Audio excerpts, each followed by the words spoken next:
Welcome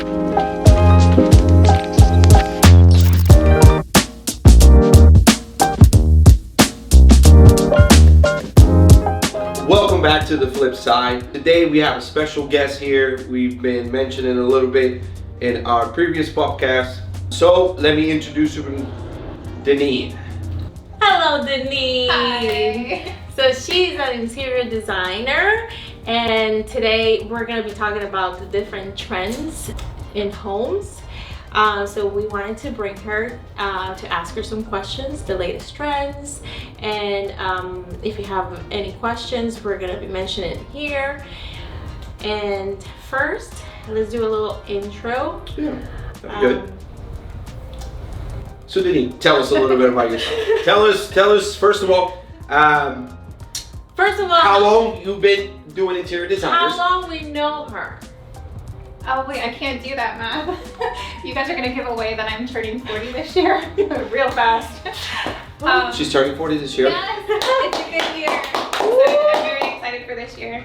Oh yeah, we're going to Mexico, aren't we? Yes, that was a plan. That's gonna happen. We didn't invite you yet. Yet. We talked about it. So- Kind of about group, but you know. Oh, so it's like a good trip, like a family trip, not a ladies trip. Right. No, yeah. Maybe. Perfect. I thought it was a ladies trip. No, I was excited for you guys.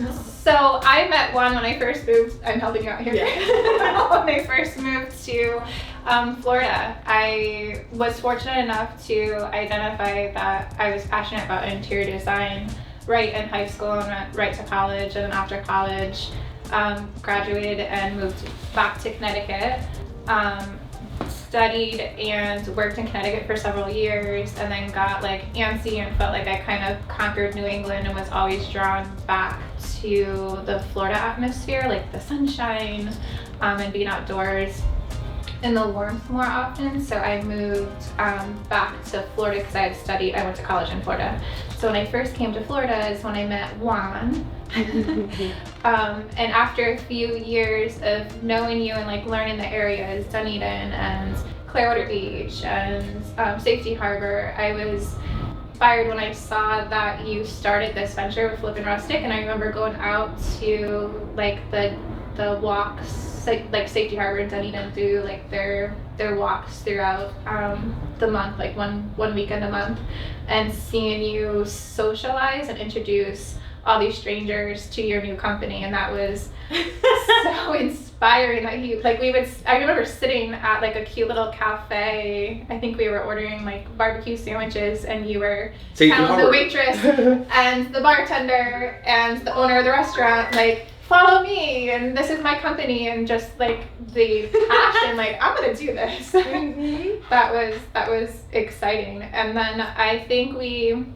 stayed in contact like casually and like a little bit less, and then a little bit, and just recently a little bit more, identifying that you really can help my clients and interior design with architectural finishes and creating cohesion for homes and remodeling.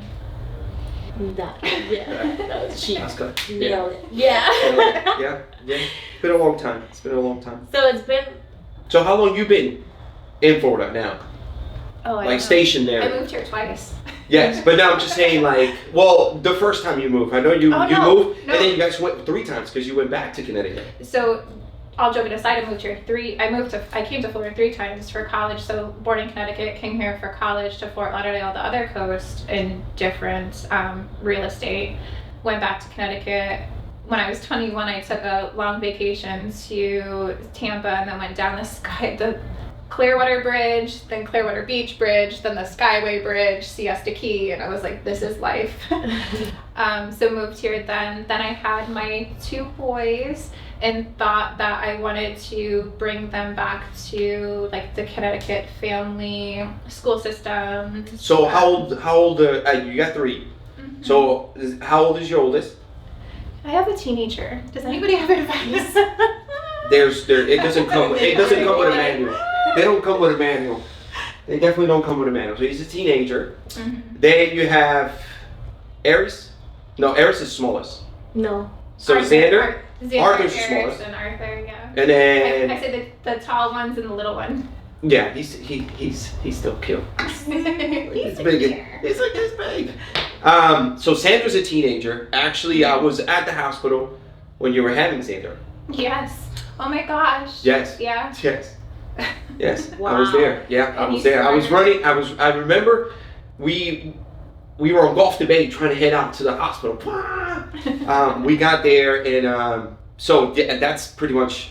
I have known her for quite a bit now. So it was Xander, then Eris, and then Walter. And then I met Deneen when she was. I just had Eric.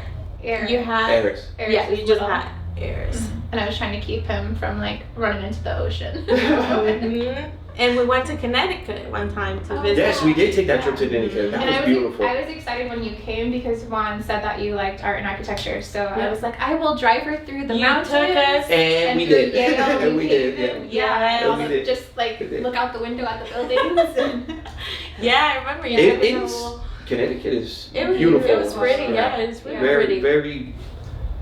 It's hard to explain those buildings, but they're just massive and they're big. And when you're looking at them, it's just something from a movie. Mhm. There's so much It's a beautiful history. place. Totally different architecture than here. But back, so yes, so we know each other for a very long time. Yes, and then we reconnected again. So for a little bit of time we didn't we talk. all worked in different and got busy. Our lives Yeah. pushes our way, Yes. which it happens. You but, guys worked together, I think. Yes, Quickly, a long time yeah, ago. for a few Yeah, months. for a few months. And Yes. Juan's character is just to go out there and like talk to people Mhm. and make people comfortable and identify like what their needs are and just make everybody laugh while making important Mhm. decisions. Yes. That is very true. Yes. That is very true. But And- enough of that. Enough of that. So one thing I wanted to ask you personally: what has been your hardest struggle as an interior designer? For me, I would think trying to keep up with all these trends. Do trends last a long time, or do they just kind of fall off and come back? They fall off and come back, or do they have their time? Great style repeats itself throughout Okay. the years, but the industry will always change to get us to keep growing and evolving and purchasing because that's how the world goes around. Well, the best service I can give to a client that's coming to me already understanding their trend is talking to them the most about like how much they're investing and what layers they're most passionate about, understanding their intentions for the property, if it's like a 3-year property, 5 years, 10 years, or forever home, because those investments are completely different, and we can take that money and invest in a trend lightly so that it doesn't get dated. But then once a client says, okay, these are my colors, this is my wood, this is my metal, kind of pulling away a little bit so it's not very common and overdone, and really just getting into like their personal life or their hopes for their home, like how they use every single space, and personalizing it so that we can put like special pieces in there, or leaving a few areas where we just, let's not buy that piece yet, let's just wait for that piece to find us, Okay. or start going on dates to all of these small little towns locally or afar where you can ship stuff back or you can bring stuff home, and just, this is the size we're looking for and this is the character, and you can go have fun, like go experience life and collect a few things too, so that your home doesn't feel like somebody else's trend or somebody else's article, but it feels like you built it together intentionally.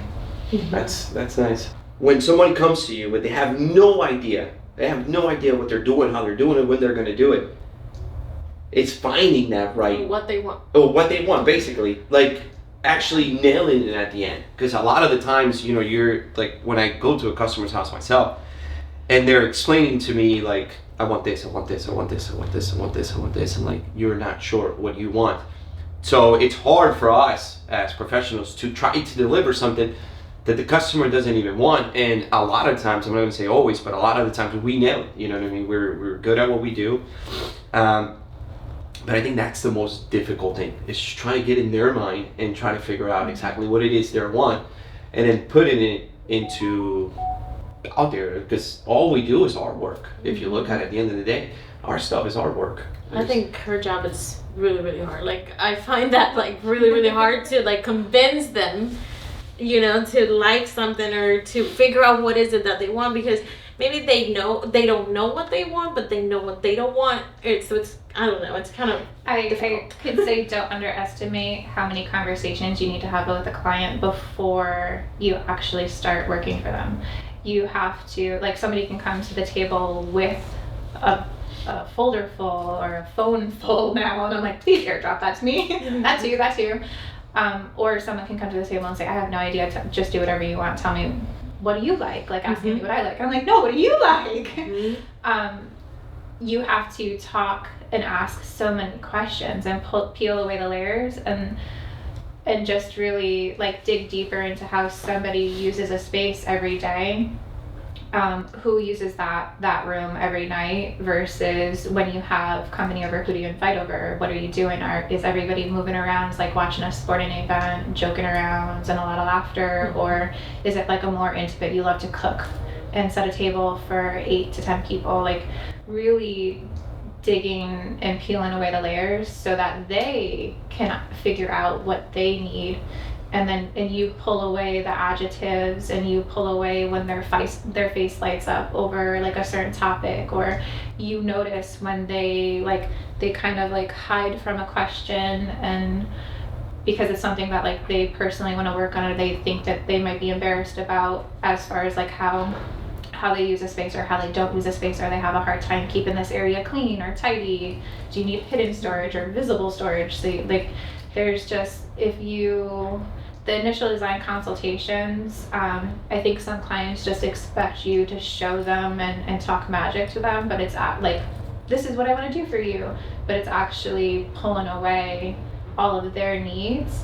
And then it takes time to, like, however you collect those notes, if they're visual aids or typing and writing helps me, you have to, like, sit and think about that client and think about their home and their hopes, and then start to create a little bit, and then reconnect with them and ask them, hey, I started to go down this route, what do you think?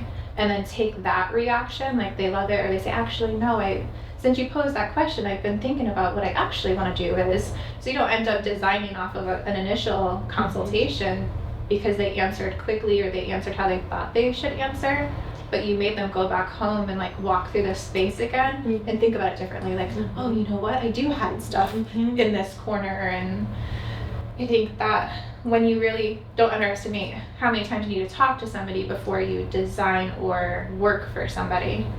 But so it's for the many years that you've been doing it, doesn't sound like that's a struggle for you Now. that seems like a big struggle, I think, for a lot of people. What would be what would be some of the struggles that you have maybe overcome, where that's one of them? Like, what would be other things, or the ones that you're going through? Personally, because you mentioned the boys, like my parts, designing when I was 25, so when I had my first son, versus designing now, and I'm turning 40. Life-changing event. I mean, 40s could be better. I know. Oh, every year. 40s the new 20s. I'm so grateful. Like, every year has been incredible for, like, completely different reasons. And you look amazing. You look even better than when I met you. You look like. Yeah. She keeps up with the trends. Yes. So designing now as a mommy of 3, it's so much more fun to talk with my clients about the struggles. And, like, I've designed where Arthur was, like, sitting underneath the kitchen table while I was on a Zoom, and I'm handing him, like, Cheerios. And then on a Zoom with a client where she was, like, locked herself in a bedroom too because she thought she had to. And I was like, no, let the kids out. Like, totally fine. Like, I'm used to background noise. So just learning how, at first when, like, you're a young mom, and the industry then, and what I thought professionalism meant was, like, a facade of being perfect and put together and being prepared, but that's, people connect with you and are more, if you're more genuine, if you're more the human, and you admit. I've noticed that too. Yeah. I noticed that too. And then as as a mom, you learn to do things like not try to walk out the door on time, because you could have a kid buttoned up and ready to walk out the door and he tells you he has to go poo. Yeah, I was just gonna say that. You learn to like not like give yourself time for the unexpected, and then when you have the gift of time back to you throughout the day, you can like dive into something like looking at inspiration images, or stopping at a subcontractor's and just jumping in and saying, hey, like, are you halfway through the project? Show me like the materials or the textures. Did I answer your question? Yes, I think so. That's why I wanted to ask you, because you know the flip side, the podcast is about the other side of things, you know, being imperfect, being human, you know, all the things that people don't get to see, because you know they're used to watching HGTV and all these and everything is just perfect, and it is really not. And sometimes it does go perfect. We do have some jobs that, you know what I mean, from the beginning to the end, everything was as smooth as possible. There was like, you finish that job and you think like, wow, that's done. That like we did it. And there's some jobs where you're just stressful. Anything, any little thing could wave you off that job site. Just per se, maybe something that you were waiting for to arrive, it just hasn't arrived, or they say they delivered it and they deliver it to Joe Schmoke in Canada, but it never came to the job site. How about Florida properties? It's either like Northeast Carolina or Carolina Northeast, and that's two different houses. And you're like, come on now. I will go drive and pick it up and bring it to the right property. Like our house, our address, for some odd reason, when you put like GPS, our address, it brings you to the other side of our neighborhood. And a lot of stuff in the beginning, a lot of stuff was always being sent over there. And I would drive around. I would like, okay, one matches. And I would drive around and they'll be like, I'll call them like it was delivered here. I've gone to people's houses and be like, hey, you have one of my packages. Take it back. I know you do. I do, because I want it. It's just the time. You know what I mean? Sometimes you, like you said, the gift of time. When you have that time, you just need to value it. And but and another thing that I see as a struggle, maybe for you it's not. It's you have to deal with a lot of people. You have to deal with different types of subcontractors and communicate with everybody. I feel like it's putting everybody on the same page is super hard. It's still a struggle. I remember contractors are up at 5:30, 6:30, 7 in the morning, and that's when the text messages start, just to make sure that the day is going to go as planned.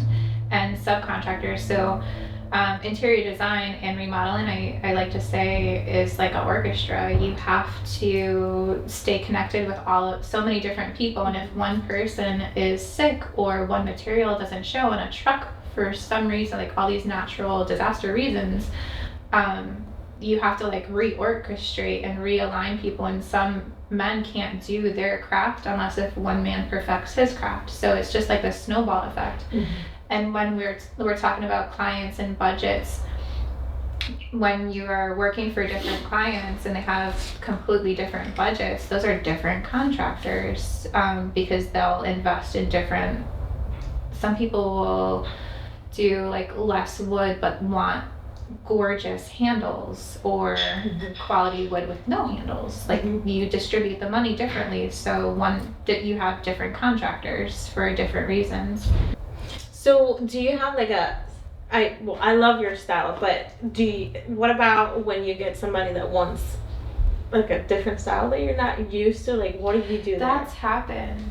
It happens frequently until I just really dive in. I don't know if I could do like what Joanna Gaines and a lot of other very successful interior designers do, is like really just focus on one aesthetic to get that following in those clients. I really do think that I need to try like challenge myself differently with different aesthetics. It keeps my blood flowing. Yeah, and it's so exciting to want to study something before you execute something. I like mixed and polished with organic woods. I love adding in greenery. I love adding in very personal items. For me, it's the collection of all of the different artisans. So the woodworkers with the tile workers with, I was joking the other day that I have like pottery people in my DMs, like, show me your pottery. With artists that are creating pieces of art, like one-of-a-kind pieces of art at all different price points. I just like to put that all together, and it doesn't really matter to me what the starting point is. I've become in my career very good at starting with, if somebody comes with an inspiration image, being able to identify what those finishes are and what they're drawn to, asking the right questions so they tell me what they're attracted to in that image. And when someone comes with 17 images, going through the 17 and saying, okay, tell me about this, and watching what their they're reaction, just like and you the said. adjectives that they use, and then putting it together for them a little bit differently so that it doesn't look like somebody else's magazine ad or their neighbor's house or Gwyneth Paltrow's home.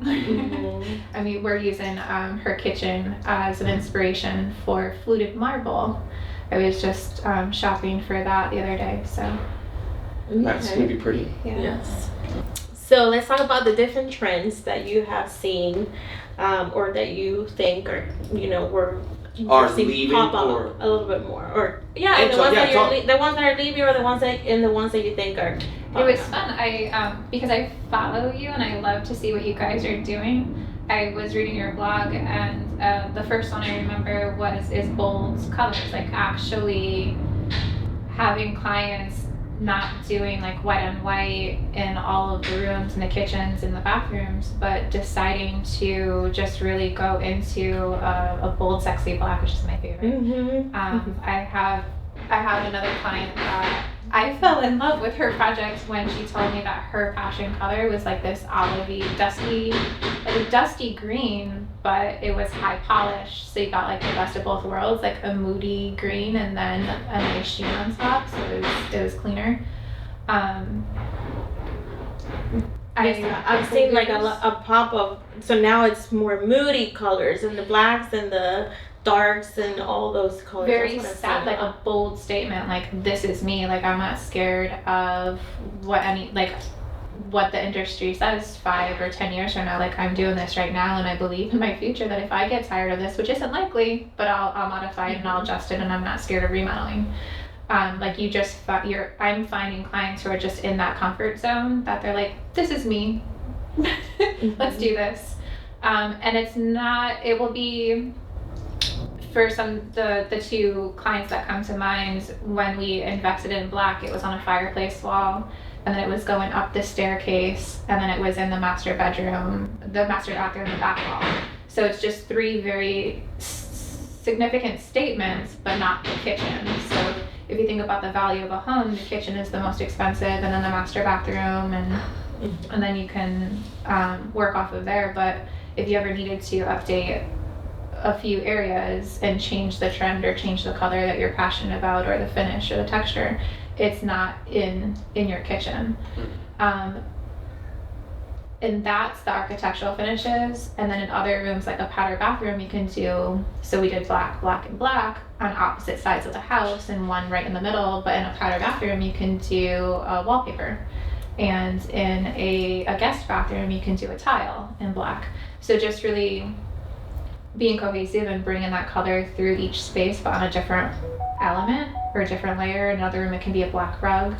And the very last room, it can just be a black throw blanket across the foot of the bed and one little pillow on the bed. So that's the first trend that I'm so good at it. I love it, and I love the development of finding out what that color is. Like, if I could say that my least favorite color is purple, but I've had that client, and it's nice to see how excited. Like, I don't have purple in my house, but it's nice to do it for somebody else. The other one that I remember seeing on your blog was the biophilia walls.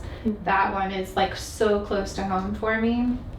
My heiress, he had like episodes of asthma when he was 18 months old, and I remember just staying up at night and reading how to help him, like how to support him and how to change the environment for him.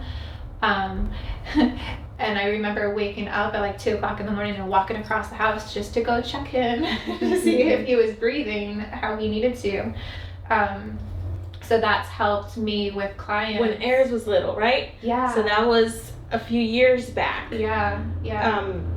And I look back when I was doing this blog. I don't blog that often, but I look back and I think it was 2019, and that trend had just started, the biophilia, and and then I look back, I'm like, wow, okay, so now it's like super big now. Now you really want to connect, especially after the pandemic. You want to connect with the environment and and all sort of natural ways. So for Aries, it was medical. Like I had to educate myself on what's the best plants to keep inside the house to clean, to take the impurities out of the air. I grew up gardening with my mom and my dad, and my mom was like the flowers part of it, like the immediate gratification, but my dad was the vegetables and the soil and like the educational part of it. But I lost that when I started to become a business professional, and then all of a sudden I had to research it again to support my son. So learning how to, like, what plants to bring inside, and then talking with more clients who were better at it than me, like already educated on it, or helping them identifying that they needed it medically, but also emotionally. Like it feels so good to keep something alive in your house, like on a daily basis, or if you see that you're forgetting to water in it, it's wilting a little bit and you douse it, to see the next day that it's happy again. Mm-hmm. So on that topic, do you have one plant that is just that, not necessarily for health reasons or anything like that, but a plant that can just somebody could put in their house and it'll look beautiful and it does functionality? Do you have a plant in mind that we can just... A few. Then go for it. Okay, so NASA, when I was doing the research, NASA's number one plant is the peace lilies. So they're just lilies. Yes. Peace lilies. And they do so well inside near natural light, and they take all the toxins, take all the toxins out of the air. I can't speak scientifically to it, but I remember. And they thrive, and you'll see the leaves go down when they need water. Like, oh no, hold on, I'm coming. And are they big plants, like little plants? You could start small, but I dove right in and I started big, and they do very, very well. And when they're happy, you get the white flowers out of them. And then there's been a few times where like I haven't done well with the plant, and I saw I wasn't doing very good, so I put it outside. I liked it outside so much better than inside. Snake plants are super We're easy. just so bad with plants. So bad. Next like time. No plants survive outside, inside. The one in the nowhere. front when you come in, it's like this. I think that even the succulents die. Like everything dies. Like we're so bad. Remember? This is the best one we got. It's fake. It has paint on it. Hey, that's not paint. That's the white flowers. It's a remodeling plant. Yes, we did. And we did the garden, and no, the garden I was wish it would disaster. work, but yeah, we're just so bad. The funny part is like that garden is still there, right? And it's right next to, like, right in front of our sliding door. So every time you go in the kitchen, you still see it. It just reminds you every day why you shouldn't be a gardener. Yeah. Well, my sister, she loves gardening, so every time. And she's always complaining. She's always. Every time, oh, I need to put water. I'm gonna take your plants. I'm gonna take your plants. Yeah, she's always yelling at me. Sorry, Marvin. But I love greenery. I feel like greenery brighten up the space, and like I love having it, but we're just so bad taking I'm care gonna of find a it. gardener. I'm gonna find a gardener who's gonna make you beautiful flowers, have you beautiful flowers in the house all day. But yeah, like to me, it amazed me. Like I read back my own blog. I'm like, oh, this was like back in 2019, and I had mentioned that it was just starting. It was something. Now it's like it progressed so much, and now it just became part of. Same with sustainability. That was another trend back at that time that had just started. Or not just, it had become a trend then, and now it's part of our life. Everybody. Now. Yes. Do you, when you design or when you help your clients, how do you, forgot the word. It was that. That's all over there. Do you implement sustainability? No Are respect. you into sustainability, or what? How do you do that if you do? The brands that I work with now, I don't implement sustainability. If a client is passionate and they bring it to me, then we slow down and they tell me companies that they want to use, then we work without those products. So do you get a lot of customers? Like, do you feel you're getting a lot of customers like that more or no? No, or not? not lately. I could say 15 years ago, all the fabrics and like the woods and the urethanes changed with a few companies, and since then those large companies just use different products. But I haven't. Usually it's like a passionate that the client brings to me, and I and they bring it, and it's something that they've already made decisions. Yeah, and I kind of like design around it. Well, another part of sustainability is like working with local people, you know, buying from people who are more, you know, sustainability friendly, you know, they're the way they do and make things, that's another way. And I feel like we get a lot of people too that, oh, we want to buy from local people. We don't want to buy from Home Depot. We don't want to buy from IKEA. We want to buy from local. Do you get that? Or I had a aha moment one day. I was standing at a delivery, and it was like $100,000 worth of furniture all coming in on one day. It was a 3-bedroom house, and I used a lot of manufacturers. That's a viewer right now like $100,000, 3-bedroom. Oh, what kind of customers you got? Go ahead. No, but yes. And I've worked with her 3 times, so like when clients get comfortable and trust, the projects get bigger and bigger. I was standing there and I was taking stuff out of boxes and out of foam, and I had foam in my hair when you pull the boxes, and I had the box dust all over me. And that project was for a investment property that would be rented out while they weren't using it, and they would come in like every couple of months and stay there for a little bit. So the items that we were using were all from manufacturers. It wasn't custom made stuff because they were concerned with how it would be cared for. People would treat it. Yeah. I was surrounded by boxes, and I was taking stuff out of the boxes, and then I was putting the foam back in the boxes. And it was like I had this moment, like this came across the ocean with all of that pollution, and then came on a truck, and then came on another truck to this property. I took what I needed out and and the box was still the same size box. And I was like, oh my gosh, now we recycle when it goes back, and the foam goes in one bin and the cardboard goes in the other bin. But that was a moment that I was like, the next property I did with her, we worked with more local artists and mill workers and create like local basements and stuff. So there wasn't so much waste. Okay. Now, what type of value would you say buying from a company who builds products at, you know what I mean, at quantity base to somebody who's more local, and how they do their product, their product? Like, do you find more quality on going with someone personally or just buying them online? I enjoy the customization of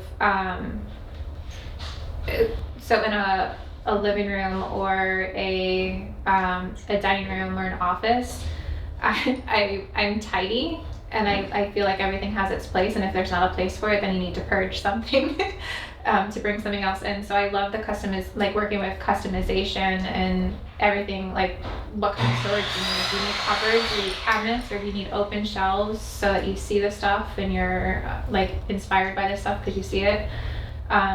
So like quality, there are manufacturers that make amazing quality stuff, and if something comes damaged, they'll send you another one or a touch-up kit. But I do really love working through like storage solutions with people and customizing finishes and getting the right color of paint, or having somebody else come in and add the inlay. So I appreciate both for different reasons. Okay. Well, like what like materials? What materials are being trendy now that you think, or that you're seeing more, or you know?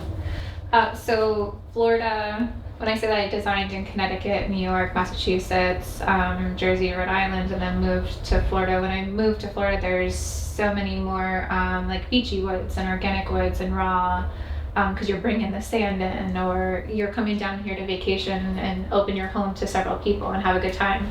And then the whole mid United States with like the salvage and antiques and all the organic woods and the barn woods coming right off of the side of barns.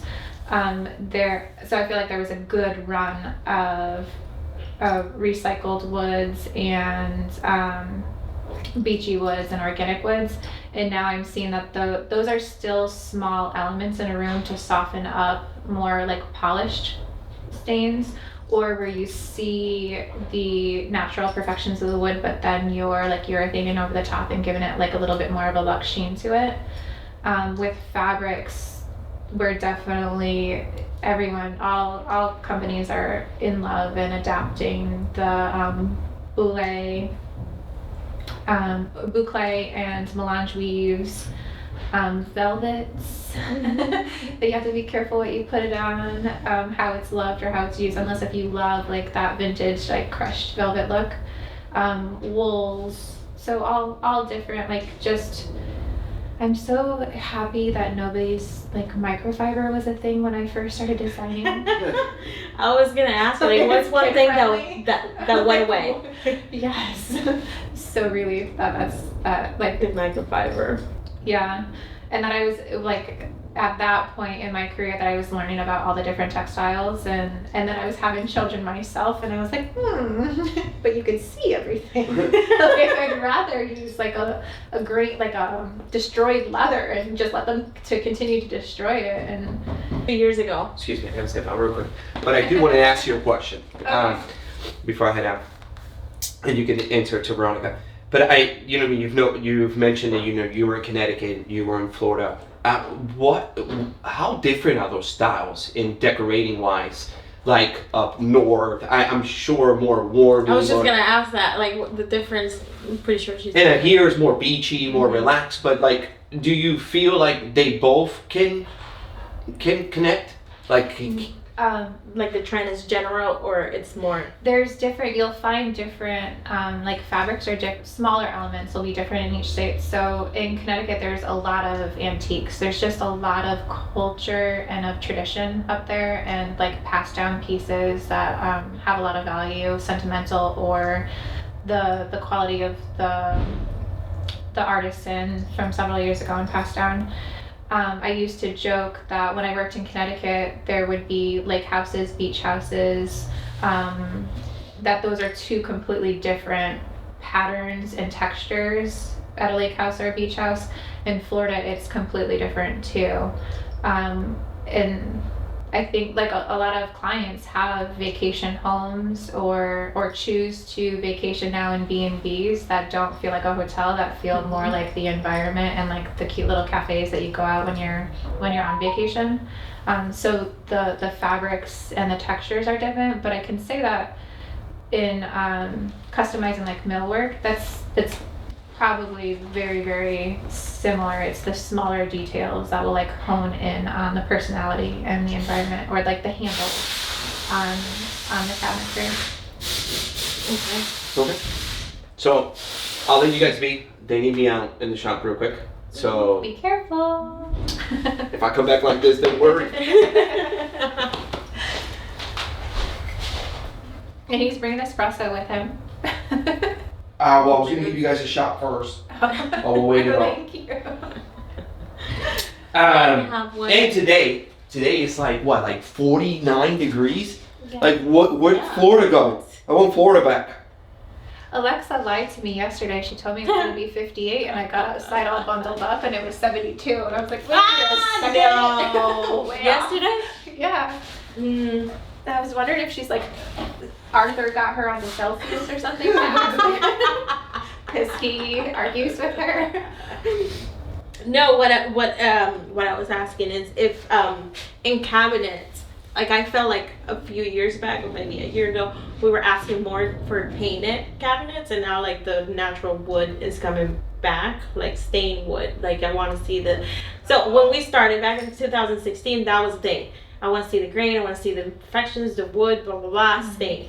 Then a few years, maybe 2018, 19, 20, those years, then it was like, no, we want it painted, sleek, no imperfections, nice wood, nothing.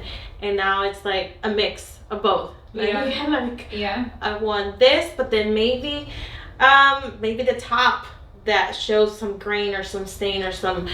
And then I've seen like a mixture of kitchens, the kitchen I wanted wood, but then maybe the island just.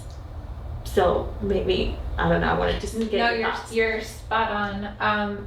In woods, we're seeing more like stamped finishes or burl woods. But I think, like, you're right on that the most interesting homes are the ones where, like, you're blending two, and husband and wife too, like you're blending two personalities, and the person who has to keep something clean versus the person who is drawn to aesthetic, like that's always fun to work through. So if you're drawn to like porous woods, but your kids are doing arts and crafts and eating on that table every single day, the top might be more like easier, smoother surface to keep clean, and then the bottom can be more organic. So that's like when I say customizing is like a passion. That's what you can help the clients with, is like asking a lot of questions and fine tuning what element goes where, so that the house stays that creation for as long as possible with whoever is using the spaces. And I feel like the way we use the spaces have changed too. So that kind of, so before pre-pandemic, now we have to adjust. Okay, we have to do homework in the kitchen, or we have to do, work in the room or living room. So now all the spaces are being adjusted. So maybe the materials now are just changing. That could. So if I could vent that, the whole organic, knotty open wood slab tables, when that was a trend, is when my kids were in like kindergarten and second grade. And I would pick them up and like start cooking and have them doing their homework while I was cooking, and then they would get into like glitter, and those tables had glitter. Like I was like, no. So now I'm personally drawn to like a smoother finish that I can wipe clean with very little effort. Oh gosh, that's funny. What was the other? What about in like bathrooms? Like what materials or what styles are you seeing more of, or that is changing or trending now? My favorite is that every mommy is getting their bathtub, and daddies, if daddies take bubble baths. But just seeing the freestanding bathtub in the middle of the bathroom, like this is a little bit of me time to listen to music or to have silence, total silence.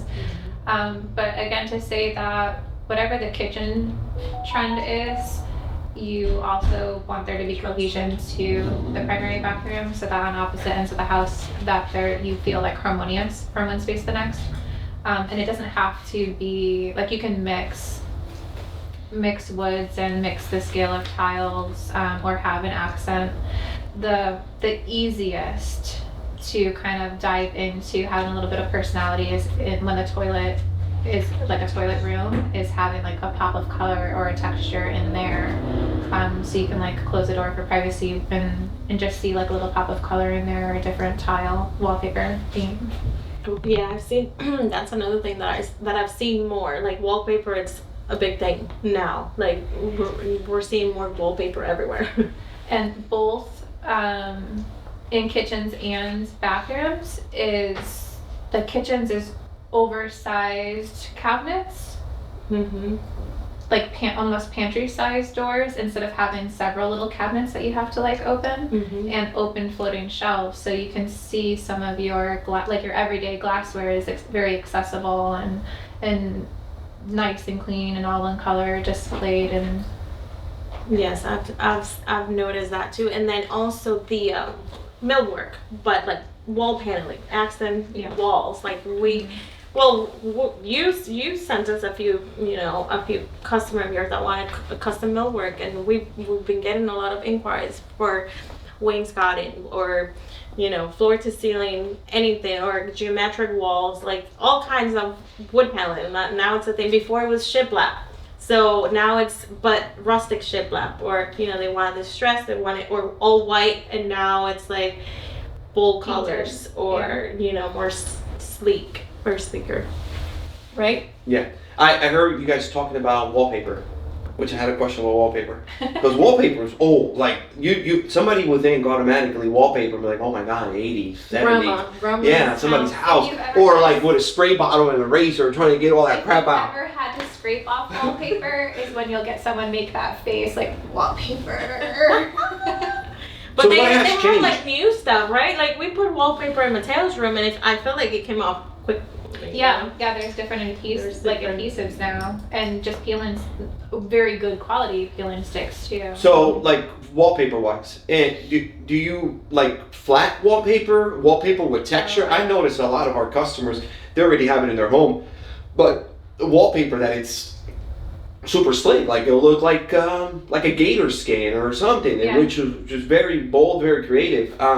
Do you say like if you're gonna do wallpaper with texture, or do like a flat wallpaper, or it just depends? I love wallpaper, and if you're going to, like, some people I've heard with clients that they don't want to do wallpaper because it collects dust, then that's probably not. Is that true? It could, yeah. But when we're walking if like it's that, depth too? enough, yes. Like we're over that. I have a question. So I've heard, and a lot of people has heard that, and this doesn't have to do with that. It has to do with the bold colors. So a lot of people said, oh, black or dark makes the room feel smaller. That's what I've heard before. But now I'm seeing more, that's a myth. It doesn't make the room feel smaller. So, which is true. It makes you more aware of when the walls are darker, you're more aware they're there. When they're white, they're white, like white space, they look more open, or if they're reflective, like white and reflective. I love intimate spaces, and so I don't mind painting a ceiling a darker color, or a wall a darker color, or a whole room. We've done black walls, black millwork.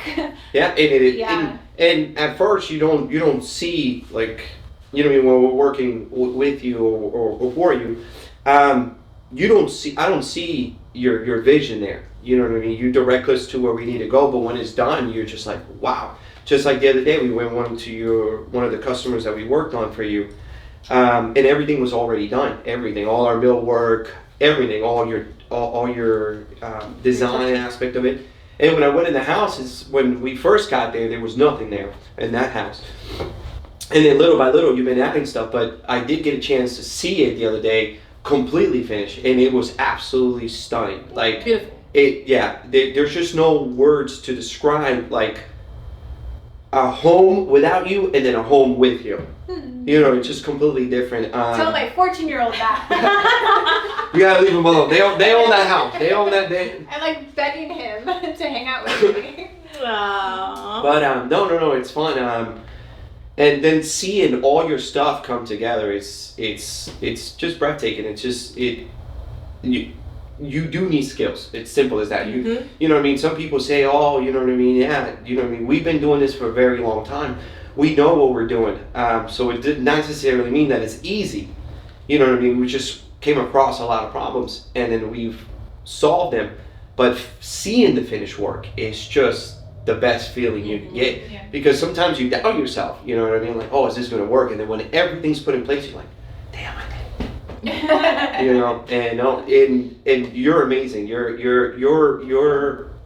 forte, you know it, you execute it, and you always nail it. So Yes, you do really great work. I've always admired you. Like I've learned a lot from you. Like from before. Like I've always looked at you and what you did, what you do, how you do it. I even I've called you before to say, okay, how would you do this? How would you do that? Like I've learned from you a lot, and I love especially your style. Thank you.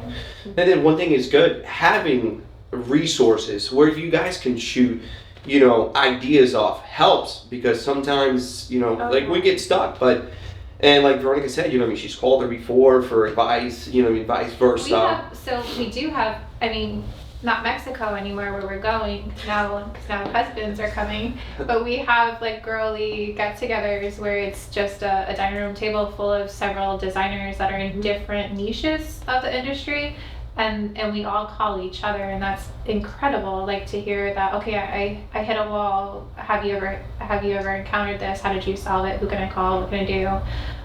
So that's great to be around like-minded people in similar or complementing industries and just learn from everybody. Yeah, and that's the thing, is like once you know more people, you're not just stuck on what you know. You know what I mean? You can bring different elements because somebody could say something that you were absolutely not even thinking about. That's why I always like to hear people. I like you always tell me, why do you need to hear from people? I'm like, because I like to hear advice from other people. I like to hear their point of view. Like, you know, what do they think I should do? It doesn't mean I'm going to do it. I just want to hear their perspective. What do you think? What do you think about this? I don't know. I just like hearing people out. But when I tell her that, it has nothing to do with work. Whatever. What was the other trend? I forgot. What else was in there? Well, you tell me. What other trends do you see? I was just saying yesterday that there's a lot more mill work on wall treatments of wood, and I was like, wait a second, I remember taking paneling down when I first started interior designing, and now we're putting it back woods and veneers, or marbles. When you mentioned wallpaper, there's some wallpaper companies where the wallpaper costs just as much as like marbles or tile does, yeah, and they have like wood veneers in them too. So definitely more than just sheetrock walls, adding something else to the walls. We're also mining different mountains. So Calcutta has been a trend for a decade now. And some people dove into it 10 years ago very, very quickly along with brass. Now we're going into like warmer tones. You'll see the travertines, and it went from Calcutta gold, where you get like just that pop of gold and caramel, but now we're going back into warmer stones. Well, again, going back to the bold colors, so everything was white and white, white, maybe a little bit of gray, a little bit of the gold, like you said, but now it's like, go bold all the way. Yesterday I was looking at a marble that had a pink blush in it, and I was daydreaming. I want pink in my house so bad. Really? I do, yeah. I just want one. So you don't like purple, but you like pink? I do. Yes. You want one what? The like orangey wall or? I want a pink marble fireplace, a pink marble what behind my bathtub. Okay, I want to see that. I want to see that. But like not like a Barbie pink, like a woman's pink, like a sexy. Like okay, I want to see that. I'll put it on video. We'll build it for her. So there's no excuse. Let's bring the pink. Done. Let's bring the pink in. Well, Let's start that trend.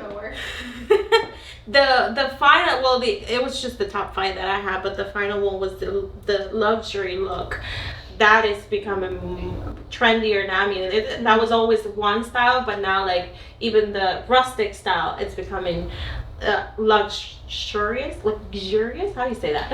Even so luxe is like luxurious. Even so, you said the rustic woods, and you mentioned it a few topics ago, is you're doing a smooth coat over a raw wood, so it's an easier surface to care for, but you still get to appreciate like the natural burls or the grains and the knots in the wood.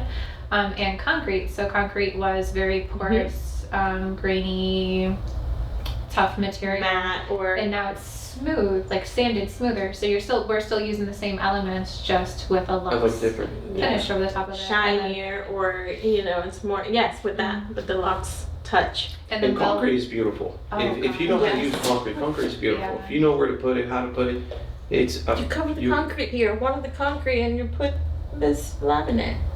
It's floating. It's floating.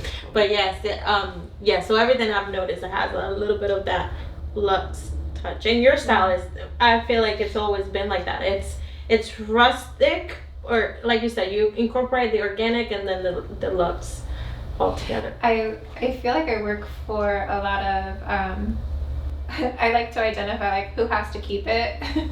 Okay, you love this ironing table. Who has to keep it this pretty? Who has to wipe the table every night? And for myself, I'm thinking of like raising boys in my house, and I was joking about the glitter getting stuck in the knots of the wood. So just having like those smoother finishes is so helpful with keeping it beautiful, like what your investment. I'm glad that we got away from that. Remember at the beginning when we started that everything was rustic? Well, Yeah, everything was rustic. Not necessarily that You it's give just, it a chain. it's just, it's how we started, you know what I mean? And now, and Well, it was the style. The style was And was everybody rustic, loved it. like, Everybody everybody loved it, but then we used to there get was issues. there well, were like she said, issues you know what I like mean? stuff got in between the slats, or it's not smooth. How do we wipe it? I'm like, it's the rustic look, it's like that. But now I'm glad that went away and that everything's smooth. Now everything's smoother, lacquered finish, and it does bring that rich in look, you know what I mean? It's like you can get a piece of wood and then add a nice clear coat of lacquer, and that piece of wood will look completely different than the first one. But it's still giving you that same feel, but it's just a little bit warmer, I think. And I always love clear coating anything. Yes, I know. It just makes Before everything. everything was, the matte look for like the lumber. Everything was matte, and he would clear coat it. And I'm like, why did you clear coat it? They want it freaking matte. Like, what would you? Because I like to clear coat anything. Okay. So one's in style. My personal preference. Yes. But those are the top 5. I wanted to see if you had anything to add that you think it's coming or it's even. Or something people should not buy for their house. A trend? No, not necessarily Or a something- trend. You know what I that mean? you shouldn't go back to? No, because like she said, good stuff always comes back. So eventually it'll come back, but just something that shouldn't be. Like, there's some people who think they did a good job decorating, and you're just like, you should have done that. So what is that? What is that? I really. Like what colors people shouldn't put together, what textures people shouldn't put together. I do opposites though. Like I can't answer, because if I say like I jinxed myself. I don't personally love the color purple, but that's the next person I'll be introduced to, and then I have to like identify with them, not the color, like their excitement and how much purple. Like a pop in every room, or like a room purple millwork, floor to ceiling, purple wallpaper. But I'm sure That's with a your big skills, purple would probably look beautiful anywhere you were put it. I feel like that's a struggle. Like I feel like huge. Like if I were you, how am I gonna do that? Something that I don't feel comfortable with, that I don't like. How am I gonna do that? But that's what she said from the beginning. She likes challenging herself, and that's just like I am. I like doing things that I don't think I can do. And then, like you said in a couple podcasts before, that I procrastinate because I'm unsure, and it is true. Sometimes I need that little extra time to figure out how everything's going to come together. But once we do put it together, it's again, it's like, why are you doubting yourself? But it happens, and it's just part of life. You just gotta keep pushing yourself, and if they don't like it, you can always change it. Yeah. Out of your own pocket. Yeah. I have clients challenge me every once in a while. When you were talking, I was thinking about this one client that they like gold, very traditional gold and crystal and velvet, and gold and crystal and velvet, and more gold and more gold, and a few different marbles in the same house. And when I was just talking to them about the average client and the average homes and what I'm comfortable with and what I've seen, they were asking for more gold, and I was like, okay, wait a second, we're not on. Can you show me your Pinterest? Show me the images that you're attracted to. And I was like, oh, like they wanted gold. And I was like, okay, I can help you do this. And then so I had to like look at her images and help her execute it. And when she would ask a question, I had to relate it back to one of her images. So that looks like this, that you provided for me, you like this. So just helping her create all of the relationships like in the industry to put all of that together. And with chandeliers, like we have general guidelines for the size the chandelier should be for rooms, or the top of the table, or the height of it, and she wanted them larger. And I was like, I don't want the electrician. You get the box there and it's massive. You have the electrician and they're paid hourly. You have a lift to get the chandeliers up into the ceiling. So I wanted to make sure that I stood there with a measuring tape and said, this is what I typically do. Like, this is industry average, and you are asking for this. Are you comfortable with this? So that they understand the process, the decision-making process. And then when she said yes, I was like, okay, I can sleep now. Because those are the things that like you wake up at 2 a.m. like, and when I saw them installed, and they were like massive and grand and stunning, and they are larger than other clients would choose or average, but she was so excited. And then like the whole house was very, it was consistent. So it wasn't like one chandelier was too big in this house. It was like, no, every statement was stunning. And have you ever found yourself rejecting a client, and how did you do it? Good question. Transparency is amazing. Tough client profiles to come across are clients who want to ask you a lot of questions but want to execute it themselves.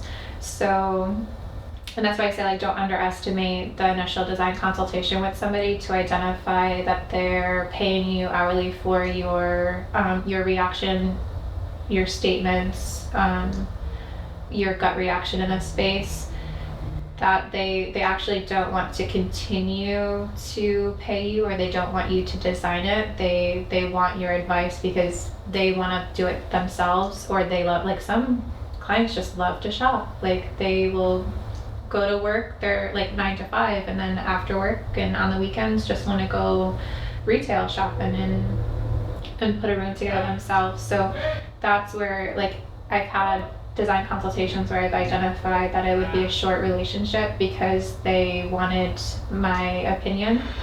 And then to say, okay, I identify that you want to, it sounds like this is what you would like to do, and for them to feel relieved and to say, like, get a professional opinion. Yeah. Okay, what I'm thinking might work. What the hourly rates would be if she, in the middle of the project that she's creating, she needs more advice, or so you do those type of services, right? Could you meet with someone? It's not exciting for me because it's tough to see, like, to have an idea and a vision, and then to see how somebody else shops it and puts it together. And what we do is working with artisans, and knowing, in a very, like, say a very affordable brand, that this one affordable brand has this one collection that's just stunning, that's affordable but looks like it should be more expensive. Like, you can mistaken it for being a very expensive piece, and like, those are our go-to treats for clients on a tighter budget. So seeing somebody else create is not as exciting for me, and the clientele that I'm working with, I don't have enough time to take on a lot of those profiles, because I pride myself in being accessible to the clients that are really diving into using artisans and customizing work. And that just reminded me, and you might not know this, but because of you, we started charging for our design consultations, because they used to be free, and we found ourselves wasting time because they would call us and they just, like you said, they just wanted to do it themselves. And then so we just took the time to go there, or, you know, I took his time from building something because somebody called us to do that, and then at the end they're like, oh no, and we always used to do it free. Give them actually a design, like actually the whole worked design. on the design, worked on everything, so they had that, and then nothing. We hear crickets. Yeah, which I'm sure it happens in a lot of companies, but yes. You know what I mean, with your help, we were able now. Yeah, like, so then she mentioned, I remember you told me, she mentioned to you, you know, you should start charging for your consultations because it's your time, or even taking measurements. And it is true. We go there, we take the time, and we have to charge, even if they don't hire us, you know, at least they're paying us for our time to go there and give them our opinion or right. whatever. So that was, so we got that from you. So thanks to her, we're charging you. Thanks to her, I'm charging you. Wow. Thanks to me. Blade Harper. You get to enjoy Veronica's opinion and expertise for so many hours. Yes. And guidance. And that's and we got a lot of people, you know, that say, well, you know, we've had other companies who don't charge us to come measure, you know, free estimates, and sometimes we're like, oh, well, you know, That's okay. Yeah, no more freebies. Thanks to her. So yeah, I think we're good for today. But before we go, if you like to shout out your Instagram, have them follow you, like, love, share, you give advice in there. Oh, I love And a lot of her pictures are in there, so I'm telling you, her work is amazing. Her work is amazing. Instagram is my favorite. I always joke like I can't do several different social media. At a time? I can just do one. Like do one well. Don't spread yourself too thin. But Instagram is fun because you'll get to see like how I mom also, and taking them on adventures with me to like see different parts of the country, and I dragged them through 3 art museums in Denver, and it was absolutely hilarious. I can tell you, I was dying laughing, like walking them through each, and so it's my best like self-expression and my best portfolio, like to see a lot of the clients I can't post to protect their privacy, but I can do like micro shots and close-ups, and but mostly it's just like sneak peeks of like construction or like in the middle of the like demolition as stuff is getting put back together, and then my kiddos. So making it really, it's everyday life. I like your Instagram because you can see you are a human, so you bring your kid to work, and you know, like, because you know you don't have anybody who can watch them, so then you go and then you work after hours, and then you involve, you know, you show your personal life. There's been a few like initial design consultations where I was able to bring Arthur, and like he played with her kids, so it was like a new toy, like I brought a new toy for her kids to keep them company, and then we were able to like walk around the house and like really talk because it was like a new play date for them, and it's great. I'm very, very fortunate. I'm very grateful, and I love that I met you guys so long ago, and like we're watching each other like grow through and learn and Making it happen. That's all. Make it happen. But what is your Instagram? Oh, I'm sorry. DY Design. DY. So DY for my Denise, my first 2. I'll put a link somewhere right here, so you guys can just tap, follow, give her a like, let her know where you guys came from.